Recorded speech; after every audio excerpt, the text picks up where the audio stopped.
Hey, it's your boy Drew, and today I want to talk about an interesting statistic that I found very fascinating. 80% of men are unattractive according to women. Now, before I get into this, I just want to do a little bit of housekeeping. Please make sure that you like, comment, and subscribe, and when you hit that subscribe button, that bell notification comes up, and hit all so that whenever my videos upload, you're notified. Thank you. Is it true? What could be causing this? Is it mindset? Lack of confidence? Lack of direction? Not enough exercise? What percentage of men do you think work out? According to a survey done on okcupid, they did a survey and it found that women find 80% of men unattractive. Here's how they came up with that rubric. This graph shows that women rated 80% of men as worse than medium attractiveness. Shifting to men's perspective on their attractiveness, according to News Nation Now, they did a study where they collected data from over 1,000 people, and 40% of men say they are unhappy with how they look. 58% say they aren't satisfied with their appearance. Perceived ideal heights and weights, as well as societal pressure to look like a superhero, contribute to this negative attitude. 30.1% of men felt it's unmanly or feel self-conscious talking about body image. Men believe society and women think abs, chest, biceps, jawlines, and ass, in that order, are what's attractive. Wheat Waffles, a YouTube channel, did a video called 1000 Faces, where you are either between a 1 and a 10, 1 being the least attractive and 10 being the most attractive, basically outlining the attractiveness of men's faces. Out of 1,000, 314 of them, the largest group of guys, he rated them on the scale of 5, so average. Second most common rating was given a 4, with 290 guys out of 1,000, below average. The third most common rating was a 6, with 170 guys at that rating, slightly above average. Only 13 out of 1,000 guys received a rating of 8, or very attractive. So according to this video, most guys' faces rated at a 4.8, slightly below average.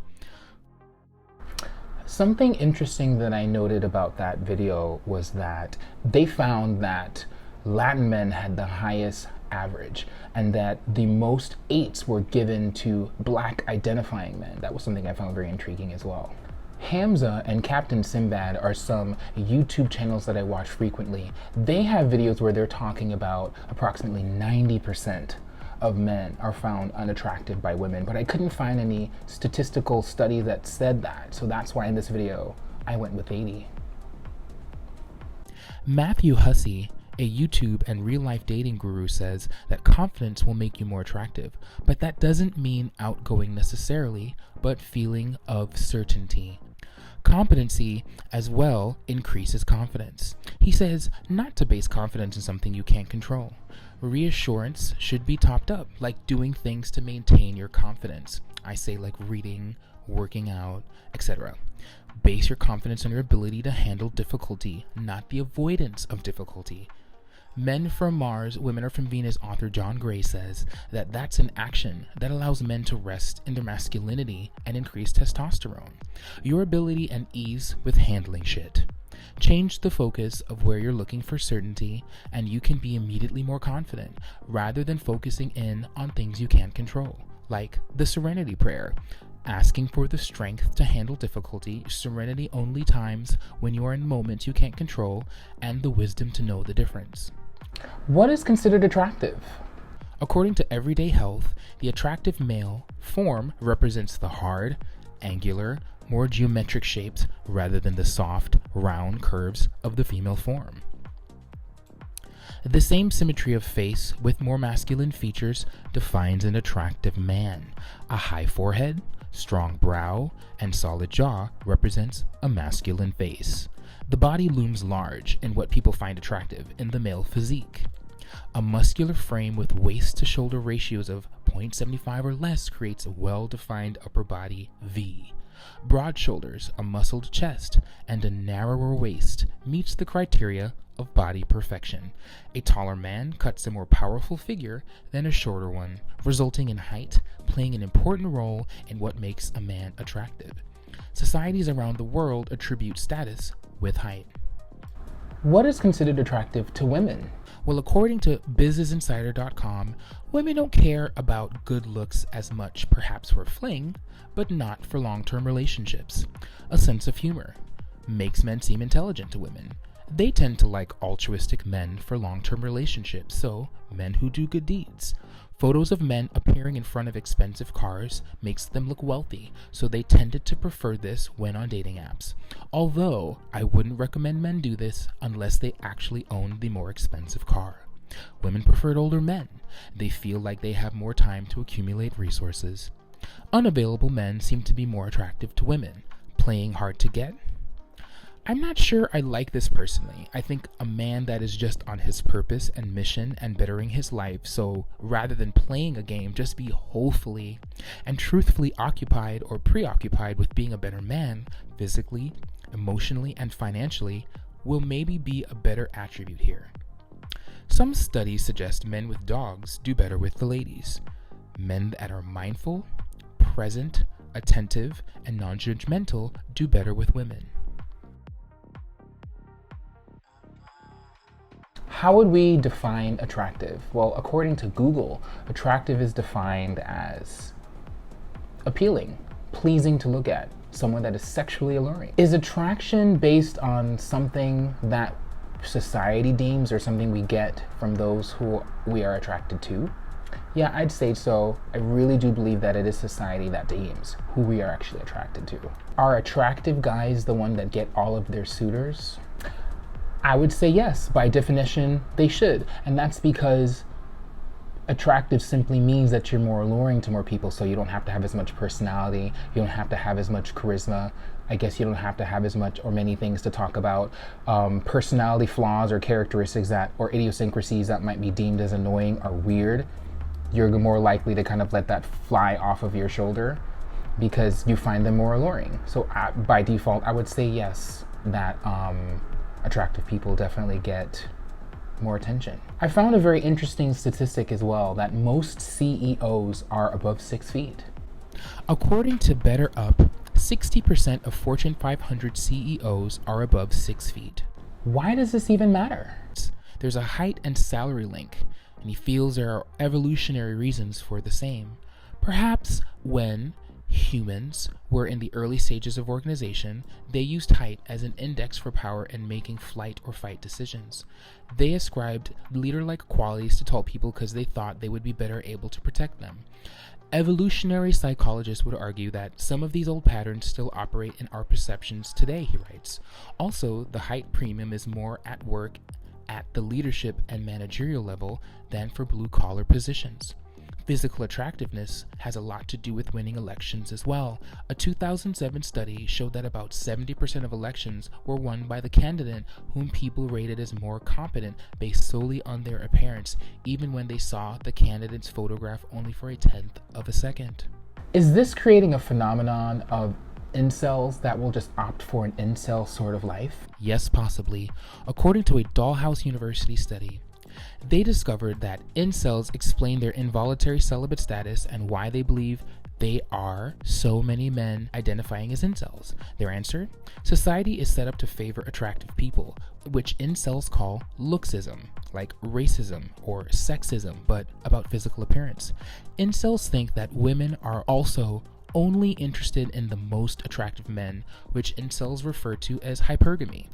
This is a point I think they are wrong about, and perhaps they are being overly emotional about, since a basic Google search shows that women find many things appealing. But okay. Incels argue that apps like Tinder and Instagram are like gasoline on the fire of hypergamy and looksism. These apps make it much easier for women to only have romantic or sexual relationships with the most attractive men, or chads.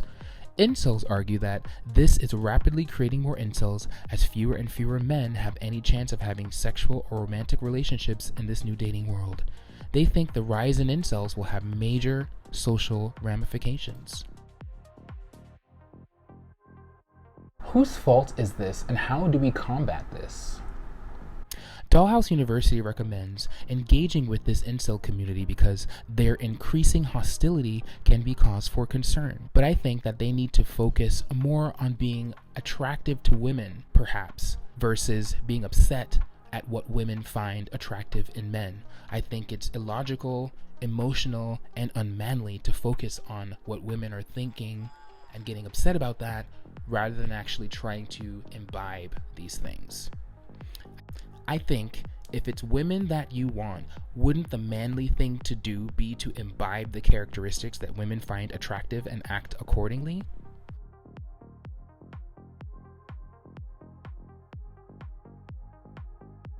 Charisma on Command is a YouTube channel that I frequent very often, and they talk about many different ways to be charismatic and more interesting and more personable, and some things that they talk about in terms of being more attractive, I'm going to discuss with you right now. According to Charisma on Command, your style. When you see someone stylish, you form an instant opinion. They say wear the right fit for your body type and add one accessory, which I absolutely agree with. A few little add-ins to tastefully accentuate your style goes a long way. The right haircut, right facial hair, a few accessories, purposefully fitting clothes. They say it's not necessarily immediately noticeable, but it leaves a subconscious mark, and I would agree. Flirting is about having fun, and that is a great mindset to adapt. Answer first small talk questions with a playful response, and 25% of the questions after that similarly. Sidebar, I've noticed that I do this habitually, like I breathe. They say make someone laugh by saying something playful and unexpected.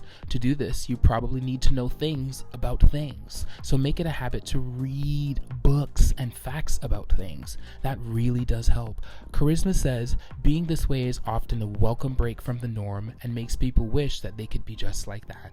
It's insane that they say if someone says something slightly with the intent to insult, a response of thank you is well received and playful. And you know what? I do this constantly. For example, when people say, Drew, you're so or too skinny, I usually reply with something like, oh my God, thank you. I'm on this new diet, and it's a diet where I don't eat anything, and it's really effective. And I'm usually saying that in reference to one of my favorite movies of all time, The Devil Wears Prada. People often laughed and or are amused, and you show them how you aren't affected by them saying things. Approach someone you're attracted to without hesitation. Wow, it's so freaking true. Men, you have got to let go of this fear. Do this and instantly up your attraction quotient to women or whomever you're attracted to, and I think these are big facts.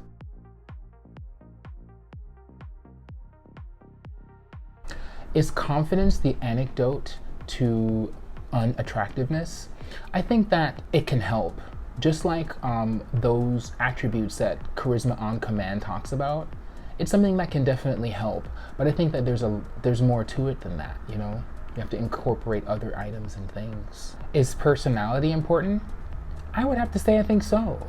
Alpham is another YouTube channel that I frequent a lot, and they have many different ways that you can actually work on your personality.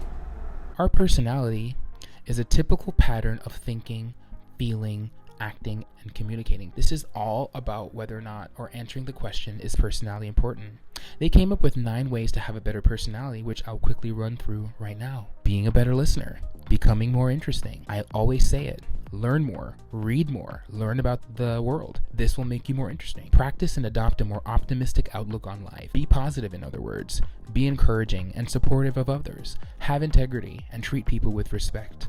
Don't gossip about other people. Don't be afraid to be yourself. Have the ability to laugh at yourself. Do things daily to facilitate your confidence, like work out, meditate, or eating healthier. Do men really care about being attractive? I'm gonna have to say yes. A lot of the conversations I have usually center around guys wanting to get more women. So that's what leads me to believe that this is something that is of importance to them. Now, whether or not they follow through with trying to be more attractive is another thing. But I think it is something that they care about. It's something that they're concerned with. What are some things that I do to make myself feel more attractive? Well, I exercise about 6 times a week. no excuses. I set my intention to have an amazing day every day, no excuses. I listen to very inspirational videos in the morning, every morning, no excuses. I have very specific hygiene routines every day, no excuses. I cut my hair weekly, no excuses. I have very specific skin routines every day, no excuses. I make sure my teeth look great and I floss daily, brushing my teeth, if I can, twice a day, no excuses. I try to have good breath, no excuses. I try to always smell good, no excuses. I try to shower twice a day, no excuses. I try to wear well-fitting clothes, no excuses. I try to keep my facial hair well-groomed, no excuses. I try to eat a balanced diet every day, no excuses. I was just in Washington Square Park and we were discussing, or I was stopping women and men and asking women specifically what they find attractive in men, and the number one thing that kept coming up was good hygiene. I thought that was very interesting. Those videos are in the process of being edited right now, so stay tuned for more on that to come. There was a lot of very interesting conversations and material that I think you're all gonna find very enjoyable when that comes out. All of this matters, and I just don't think a lot of men pay attention to this. I think probably only 20% of men pay attention to this, and thus the notion that it's 80% of men, I think, is accurate. But all this can change. This simply does not have to be the case. You don't have to be an incel, not at all. You can be better.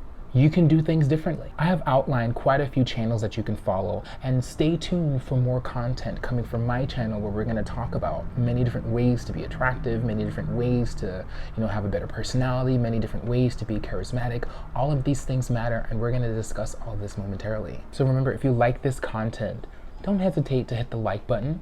Don't hesitate to subscribe, hit that bell, and hit all so you get notified when I put out all videos. Remember, you don't have to be an incel. You can be more attractive. You can absolutely do it. In fact, I think that their philosophy is unmanly. I think that it is unbecoming. I think that it is very emotional. I think it's very feminine of them to sit in their feelings rather than manning up and doing what John Gray, the author of Mars versus Venus, says is to just make the changes and sit in your masculinity. It's more masculine, I think, for men to see what they want, act accordingly, and go for what they want. Follow me on this journey as we find ways to be more attractive as a man. Right? And always remember to smile even when you're not smiling. It's Roy Drew.